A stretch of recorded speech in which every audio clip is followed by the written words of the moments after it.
Hi everyone, it's Tilley and welcome back. In this section we're going to be looking at interpreting financial statements. Financial statements serve really a dual role. The first role is internally. Okay? Within the business we look at the financial statements in order to help us make decisions about the things we do. Whether to do more of something or less of something. Whether something makes money, whether something doesn't make money. Whether we're incurring greater expenses for some reason or another that we need to determine, or if we're making greater revenue for some reason or another for something we can capitalize on.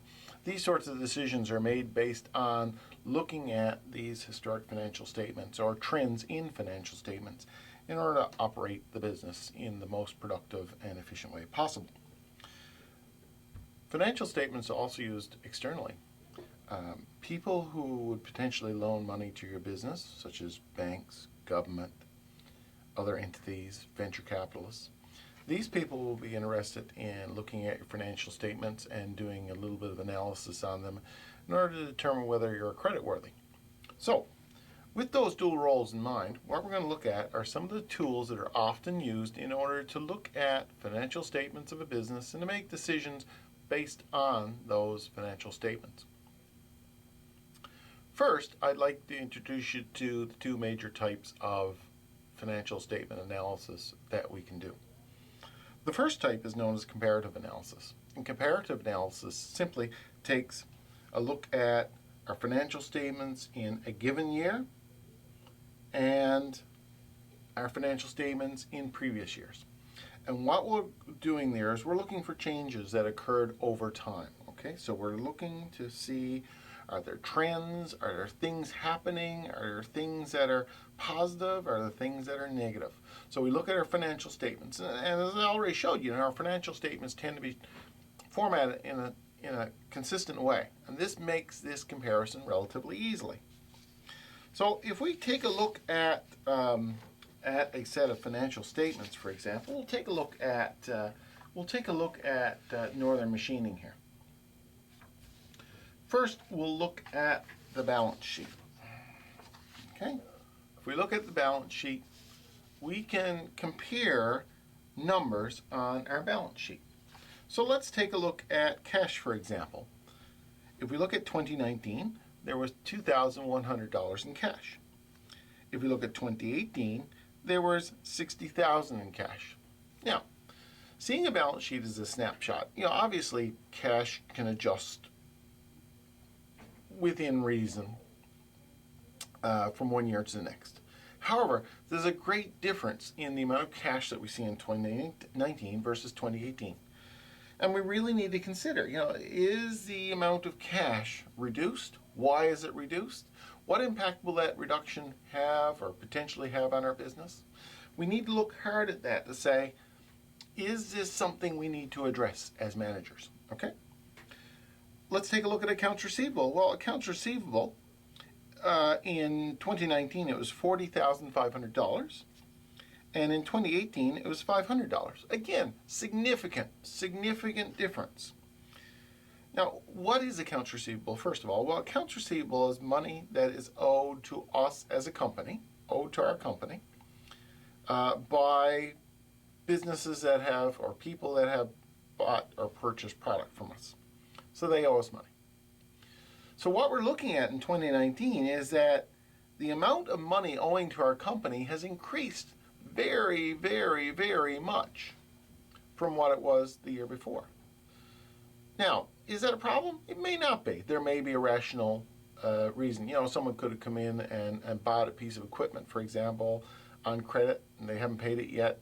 So 2 days before the financial statements, the year end, they went and did this, and they might pay it off 10 days' time. So yeah, that's not a problem. But this points to something we should look at. We need to be able to say, are our accounts receivables being collected on time? Do we have a good collections policy in place? Is there a potential for any of those accounts receivables to go bad? Because if it goes bad, we're going to be swallowing costs in our business, and that's going to affect our bottom line. So we have to keep an eye on accounts receivable to make sure that accounts receivable is not growing too greatly. Let's take a look at inventory. Well, In 2019, the inventory value was $3,100. In 2018, it was $2,500. So our inventory has gone up a bit. Is it relatively big compared to the total assets of the company? No. It's a relatively small number. Our inventory has grown a bit, probably within the realm of reason. You could say that, well, it's 20% difference, but still relatively small numbers. Something we need to look at, though, is to make sure that our inventory is not getting too great, because inventory is an expensive proposition to have.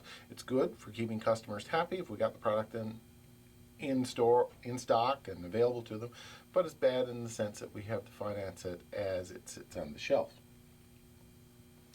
Let's take a look now at furniture and fixtures. Furniture in 2019 was $25,000. Fixtures was $30,000. We look at furniture and fixtures in 2018, it was $15,000 and $25,000 respectively. So you can see that our business has bought more furniture and fixtures between 2018 and 2019. Now, if it's a growing business, we could see that. Maybe we've got more offices, and we need more desks, we need more computers, equipment, these sorts of things. So it could be reasonable. But we would want to take a look at it and see, did that actually happen? Did we grow? If we didn't grow, we have to ask ourselves, have we been misspending money on furniture and fixtures? Is this really a wise investment? Again, something that needs to be looked at critically. Moving down even further, we look at patents. We had $100,000 in patents in 2018, $79,400 in 2019. This means the value of our patent, or this bit of asset that is, because we're the sole producer of this product and we got a government guarantee, the value has dropped. And that could indicate, the fact that the patents are wearing out. In other words, patent is for a given length of time, so it could indicate that, or it could indicate that we haven't been doing much in terms of research and development in order to get patents. The value of our patents is actually decreased as opposed to increased. Again, something that really is dependent on the situation of the company, but the message is here, we need to dig into it to find out why our patents went down. Goodwill went from $0 in 2018 to $1,000 in 2019. This is probably indicative of the fact that we bought a company, or we bought a competitor, or we bought something for $1,000 more than the book value of it. It could indicate good growth. Again, it's not a lot of money relative to the total of the firm. Not something we'd look at hard, but we'd probably want to know why it went up. So this is a typical type of analysis we would look at on the asset side. We could also look on the liabilities and owner's equity side, and we could see, for example, and again just by example, that our accounts payable went from $25,640 in 2018 up to $35,900 in 2019. That means that could mean that it's a $10,000 difference. That can mean that we're slower paying our bills. As long as we're not getting penalized for too slow payment, it might be a good thing to take our time paying our bills, to take advantage of credit and to take advantage of the time allotments. However, if our accounts payable is dragging and we're incurring interest expense or additional expenses because of that, that's something we really need to look at a little harder. So this is the type of situation that we need to do in a comparative analysis. We look at 1 year or several years, and we look at the current year, and we say, how does it compare? What's changed? And the idea is not really to generate answers, but to generate more questions for us to dig into it and find out why there was a change. Now, we could do the exact same thing with the income statement, but for the sake of brevity, I will just focus on the balance sheet here. A second type of analysis that we do whenever we look at interpreting financial statements is something called a ratio analysis. And a ratio analysis uses a simple mathematical calculation to determine some of the key characteristics of a business's financial statements and compare them with previous years, or to compare them with industry standards. So these established ratios are used all the time in business, and the purpose of this is to give you an idea of some of the most common ones that are used. Ratio analysis tends to use a series of 4 basic types of ratios. So our key financial ratios include something called a liquidity ratio. Liquidity relates to how easily we can turn assets into cash, how liquid they are. So it's looking at our ability to pay our bills effectively. Liquidity is really looking at our ability to pay our bills. Leverage ratios looks at how we employ borrowed funds in order to do our business. Are we using our loans wisely in order to make the most possible money? Solvency ratios, again, deal with our ability to pay our bills. Are we able to generate enough money to cover our expenses? And finally, return ratios, which is analogous to the interest rate. How much money are we making on this investment? If we're investing in a business, we put money into the business. Obviously, the business has to generate money for us. Would we be better off putting our money in the bank? Does it pay us a rate of interest or an effective rate of return that is relatively good compared to the risks that we're taking on? So these major types of ratios are used to make these types of judgments. The first type of simple ratio is called the liquidity ratio. The liquidity ratio helps to determine the ability of a company to pay its bills in a timely manner, and the analysis is especially important for lenders and creditors, so outsiders would be very interested in this. And it gives us an idea of whether or not the company is creditworthy. So, the first and simplest type of liquidity ratio is something called the current ratio. If I bring you to our financial statements again, what we're doing with our current ratio is looking at the current liabilities and the current assets and effectively comparing them. So let's take a look here. Our current assets is $47,300. That's near money that we have access to. What we're doing with the current ratio is taking our current assets and dividing it by our current liabilities. Our current liabilities in this case is $68,100. So effectively, we've got $47,300 in current assets. We're going to divide that by $68,100 in current liabilities. So this will yield us a number, a relative number. So our current assets is money that we have available. Our current liabilities is money that we're going to have to pay out. You will find that the current assets relative to the current liabilities gives us a number of 0.69. That's really, we have 69 cents in assets for every dollar in liabilities. And I should say it's current assets, current liabilities. So essentially that means we've got 69 cents of easy money versus $1 of bills that we got to pay. This is pointing to some issues with our firm. We only have 69 cents to pay on the $1 that we have to pay out the liability.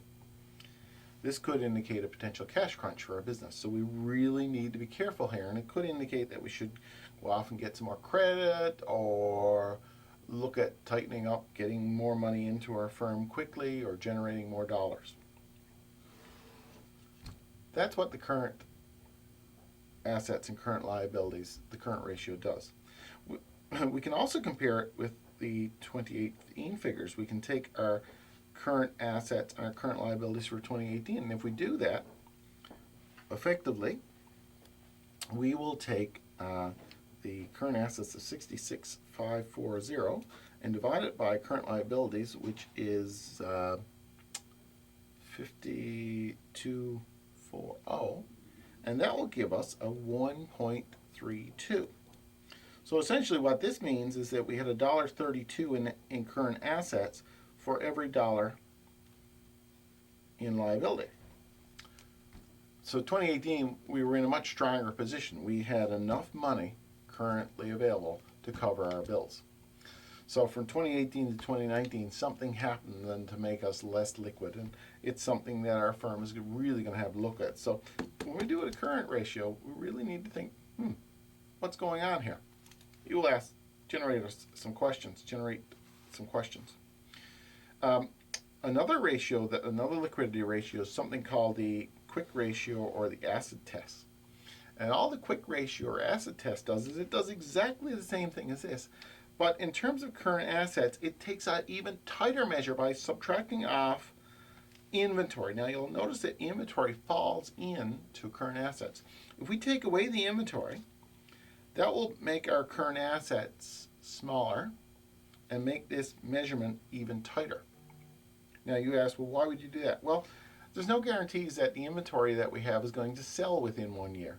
So to be more conservative and even tighter in terms of our measure, if we take away inventory out of our current assets and do this analysis, we will get even a tighter picture here to say, do we have the ability to pay our bills? And if we did that analysis here, if we took away the inventory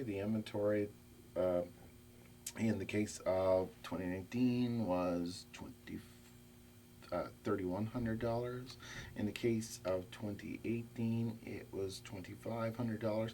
So we subtract those off, we'll end up with a quick ratio that is 0.65 and 1.27. Again, not too much different than what we saw with the current ratio, and pointing to the same concern.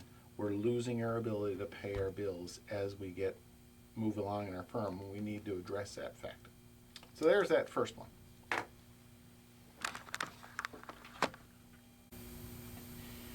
Okay, so that was my first example of the ratios. So what I wanted to do now was just to bring you through the remaining ratios. So the second set of ratios that we have is something called the leverage ratios. And all leverage ratios is an assessment of who's paying for this business. Is it the owners in terms of financing it, or is it outsiders who are financing it? So there are a couple of common leverage ratios. The first one is called the debt ratio. What the debt ratio does is it measures a company's ability to apply liabilities against its assets. So it's really looking at saying how many liabilities you got versus how many assets you got, what's the percentage of the two. So it's simply, mathematically, the debt ratio is total liabilities divided by total assets. As you can see on the numbers I have presented here, if you do the math on that, you will find that the debt ratio for Northern Machining is, in 2019, it's 0.89. And in 2018, it's 0.92. So this measure shows liabilities as a percentage of assets. So in 2018, the company had 92 cents in debt for every dollar in assets, which is reasonable. We think that, that assets are much stronger than the debt, so that's good. But in 2019, the company was in an even better position where it had 89 cents in liability for every dollar in assets. So it did a better job with covering its assets. The second major leverage ratio is called the debt-equity ratio. And what that does is it compares the company's total debt to its total equity, or in other words, how much the owners have put into it. So it's really asking the question, who's paying for this business? Is it borrowers or lenders, or is it the owners? Now, if you do the math on it, you'll take your total liabilities and divide it by owner's equity. And in 2019, the number that you get is 8.35. And in 2018, the number you get is 10.77. So this measure shows the percentage of owner's equity. So in 2018, the company had $10.77 in debt for every dollar of equity. And in 2019, the company had a slightly better position where it had $8.35 in liability for every dollar in equity. So as we're moving along, the weigh scale of who's paying for the company is moving towards the owners. It's still quite high on the debt side, though, and the challenge there is you have to pay your debt, you have to pay your interest, you have to pay off your loans, whereas owners might be a little bit more forgiving. Another type of ratio that's often used is called the solvency ratio analysis, and what that does is it measures the size of the company's profitability and compares it to its obligations. So we need to be able to say, how much money are we making in versus how much are our obligations. So by interpreting a solvency ratio, the analyst can see how the company is going to meet its debt requirements. So the first one we look at here is something called the interest coverage ratio. And all the interest coverage ratio is a measure of the company's ability to meet its interest payments. So interest coverage is equal to the earnings before interest and taxes, which is really its net earnings sub off your taxes that you pay, divided by the interest expense for the same time period. So here we go to the income statement and we say, okay, what was our interest expense? And we ask what was our earnings. So we'll look at those figures, we'll pull those from the financial statements. In the case of Northern Machining, you'll see that there is no direct category there for interest expense. So I'm going to assume here that $5,000 in interest expense is part of the general expenses for the company. So I'm just going to pull out a $5,000 figure for illustrative purposes. So if we take our earnings before interest and taxes in 2019, it's $8,300. Our interest expense is $5,000. So it gives us a 1.66. For 2018, it gives us a negative number because we had a loss. So you really can't compare negative numbers. But suffice to say that we're in a better position in 2019 because we made money than we did in 2018, than we were in 2018. So what we got is $1.66 in profit for every dollar in interest expense, which is a good sign because that means we have enough money to pay our interest expense. The other common solvency ratio is the debt service coverage ratio, which is what we're looking for is how much our income is above in terms of times, how many times above is our income over our debt servicing charges. So again, let's look at our income. Our net operating income in the case of 2019 was $8,300. Let's assume our debt service charge was $5,000 again.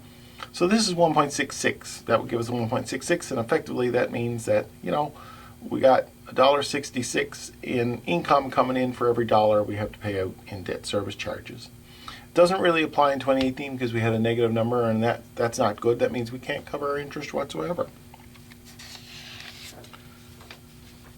The last type of ratio I want to look at is the return ratio. And all the returns ratio, it allows the business to calculate how efficient the company is at generating money from its assets. Is it using its assets wisely?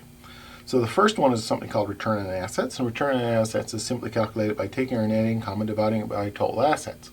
Now, if we look at Northern Machining, our net operating income in 2019 was $8,300, and our total assets was $468,200. So that's a 0.02. In other words, it's like a 2% return. 0.02 is 2%. In 2018, it was negative 2% because we lost money. So we got about a 2% return on our assets there. The next major one to look at within this ratio analysis, the return ratio, is the return on equity. So this is how much is being returned to owners. So it's very similar or analogous to interest. So if we look at our net operating income again, we'll take that and we'll divide it by our total shareholders' equity. So our net income in 2019 was $8,300. Divide that by $50,100, which is our shareholders' equity, and we'll get 0.17, which is 17%, which is not bad. That's like a 17% rate of return for the owners. In 2018, where we lost money, had a negative percentage. So these calculations are useful for really getting a handle on how well the company is doing financially and how well it can pay its bills and how well it can cover its debt. So we use these in order to make a determination on the creditworthiness or the ability of the company to succeed. If you have any questions on this, let me know. Thanks a lot.